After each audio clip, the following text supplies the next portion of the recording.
everyone, my name is Ariel Watkins and I am the creative director and owner of All About Movement Dance Company.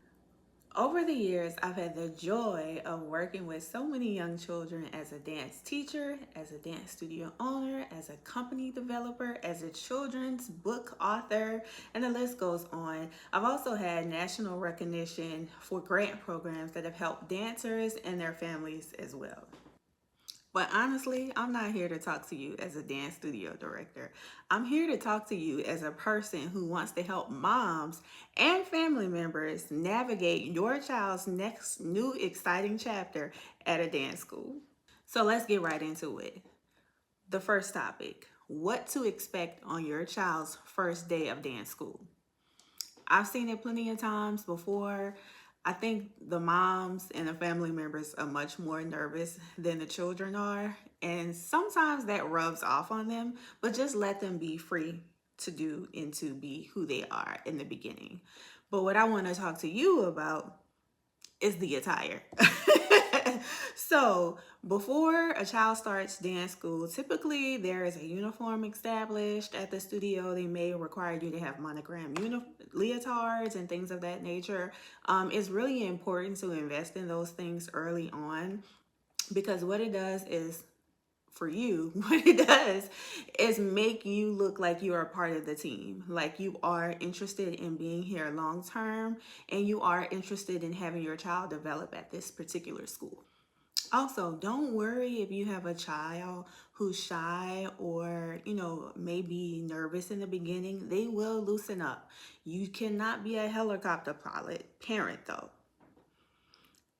Okay? You have to give them wings to fly. So for example, if your child is naturally bubbly, open, very, fun and loving around you, they will naturally be that way once they get to know their teachers, their friends in the dance studio. It comes with time. But if they are shy the first day, don't take them out the next week and say, she don't like it here. It's not that. You have to give them time and you have to give the other kids time to develop and, make friends with each other. So it's not a one-time, situation. Some kids take, longer times. Some kids can jump right in and, show their personality right away. So don't be offended or don't be afraid if your child is very nervous the first couple of times. Even for the first month that they're there, they are observing, and we can appreciate that as dance teachers. We can appreciate a child that's paying attention, that is observant, and that is, not really running around and things of that nature, because that happens too. Sometimes kids get too comfortable and they think the dance class has become playland at McDonald's. And it's not that. But what I wanted to say about adjusting to dance studios as a mom and as a dance family, it's important that you may seem nervous, but don't let your child or children see that you're nervous when dropping them off, because they're typically going to pick up your personality and walk in with that same mindset. Topic 2, navigating dance studio etiquette. Every studio is not the same. So please be informed that most times there are dance school similarities as far as uniform attire. Most dance studios require their dancers to have on a leotard, tights, things of that nature. And that is typically standard. However, as far as the culture, some dance studios have a different culture than another. It really depends on the community in which the dance studio is housed. However, there are some common things that I can help you with right now. And that first thing is time management. Arriving on time. You don't have to be in a certain community to do that. Arrive on time. It's very, very simple. So for example, if it's a weekday class and the class starts at 4, that means the class starts at 4. That doesn't mean little Susie needs to be getting out of the car at 4. Little Susie cannot drive, so that means moms, grandmas, godmoms, aunties, big cousins, everybody make sure that little Susie is in the studio and dressed at 4 and ready to go. Things happen, traffic happens, but being on time is so important because it allows the student to not be the person who walks in late, because that brings in attention. So then the students are like, oh, you're not here on time. These kids can grasp things very fast. So having them on time, letting them walk into the studio at the same time as their other classmates is very important. It doesn't put the spotlight on them like, oh, you're late. So being on time is very, very, very important, not just for the student, but also for the teacher as well. Following the teacher's classroom policy. Parents, I know some of us are very, helicopter. And some of us may have had previous dance experience before, but come here, let me tell you something. This is not your classroom. This is not your class. This class belongs to someone else. So you cannot observe all the time. Sometimes there are sometimes there are parent areas, family areas where you can sit and you can watch, if that's allowed. Sometimes it's not allowed in the beginning because the teachers and the students are getting to know each other. So if the student sees you watching all of the time, sometimes that allows them to get, really shy and nervous. And we can't really teach when we can't really see who they fully are. Especially when it comes to, after the first week, we're really trying to get to know who's who, because that allows us to pick the certain type of music, to pick the certain type of songs and costumes, because now we know who's in our class. Also, if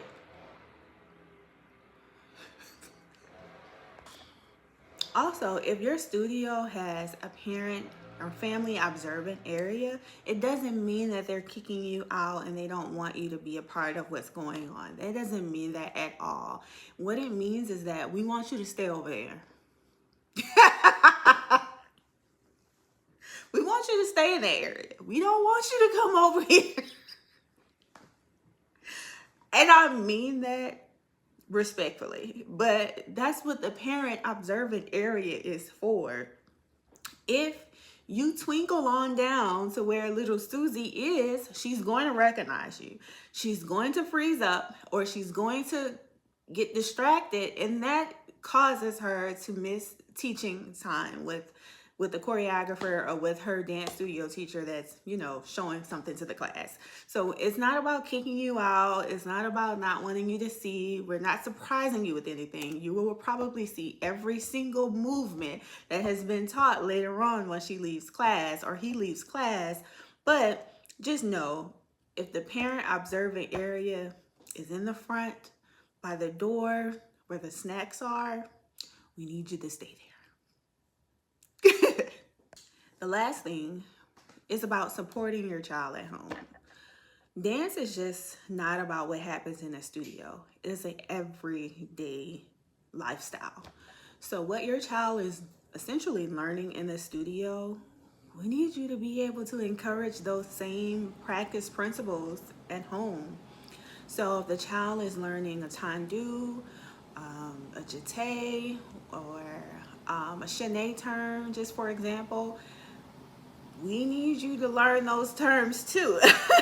So that way you're able to practice with her or him at home. And if you are not sure what the terms are called for any reason, and that's okay, because we know that every parent or family member that comes to the door weren't formal dancers. So it's okay to ask your child's dance teacher, hey, what did they learn today?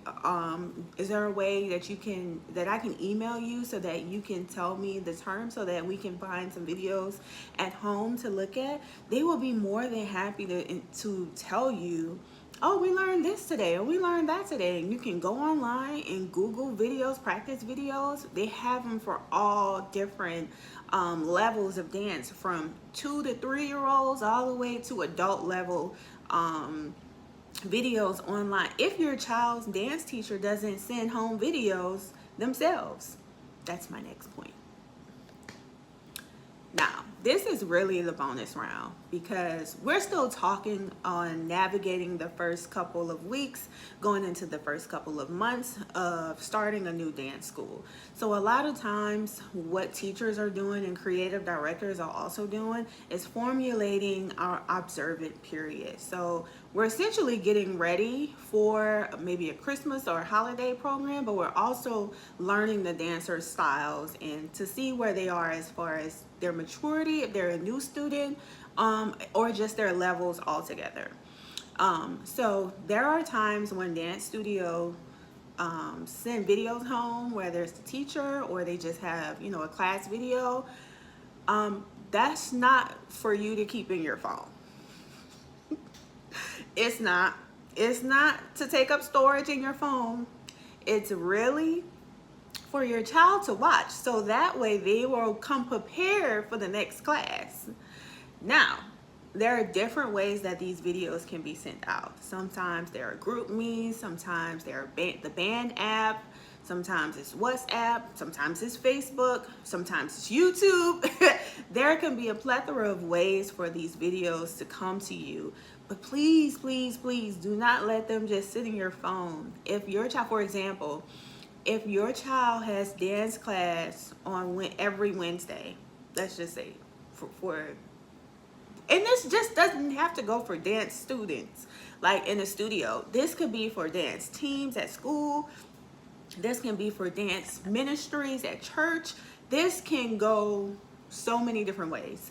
But the videos, the practice videos, are not to sit in your phone. They are for you to show your children or child the practice videos so that they can work on them throughout the week. So back to the example, if your child has practice every Wednesday or every Saturday, they don't need to see the video the day of. They need to see the video multiple times. I would say at least 5 to 6 times that week they need to watch the video. That's me as a choreographer, as a dance teacher. Watching 1 or 2 times, especially over a 7-period span, as adults, that's really challenging. So imagine as a child to be able to just watch something twice. And even if it's like this, even if it's like 2 seconds or maybe 4 steps or something, repetition is everything.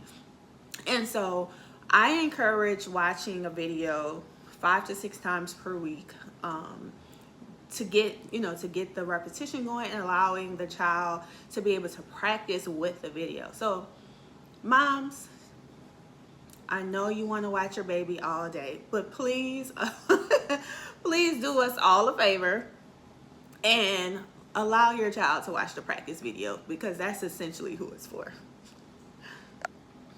So whether it's your first time in a dance studio, your child is just beginning to take dance and you have no idea how this dance mom, dance aunt, dance godmom, dance sister, dance cousin, dance grandma, or dance dad life is, this is the channel that you want to follow because I am going to be giving you tips on how to navigate a dance studio. So thank you so much for watching this video. If you know someone who also needs to watch this video, it's okay to share it. We'll have more videos and more topics to help you navigate and discuss how to be a great dance parent. Thank you so much. Have a great day.